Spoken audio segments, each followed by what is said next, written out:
گاهی از دست خودم خسته می شدم و دوست دارم فرار کنم به جایی که دیگر خبری از خودم نباشد. جایی را پیدا نمی کنم و برای آرام کردن خودم فقط تو را پیدا می کنم که بیایم و سفره دلم را پیش تو باز کنم و از خودم گلایه کنم، گلایه پشت گلایه، تا شاید کمی قرار بگیرم. آقا، خستگی به کشیدن بار سنگین نیست و نه به دویدن‌های پی در پی و نه حتی به بلند کردن یک کوه. خسته به من میگویند که از دست خودم خسته‌ام به قدری که حاضرم کوهی را روی دوشم بگذارند، اما بغض این همه گلایه را از حنجرم آزاد کنم. من خسته‌ام، از خودم خسته‌ام.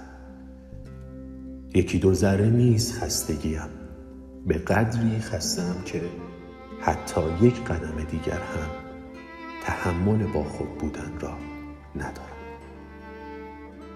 باید گلایه کنم از خودم پیش تو و این سفره گلایه را اگر پیش تو باز نکنم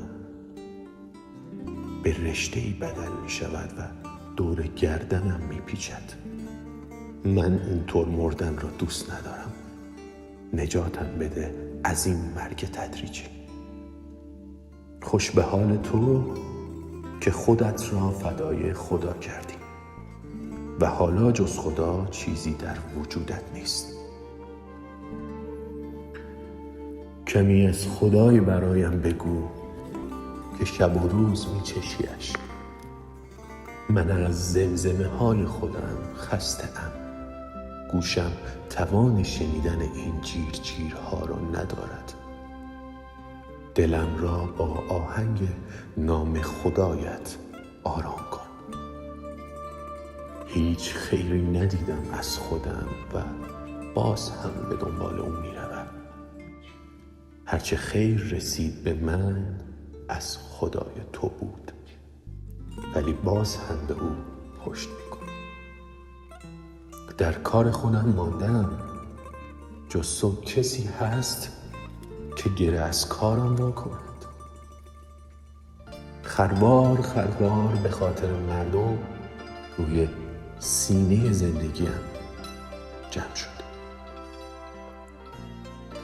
خرمن خرمن دلم می‌خواهد راه نفس زندگیم را بسته.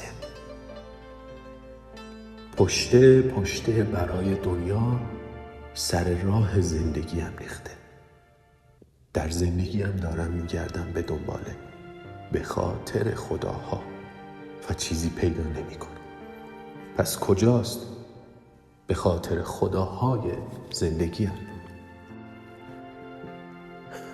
مگر آدم بودن من بسته به بندگی کردنم نیست؟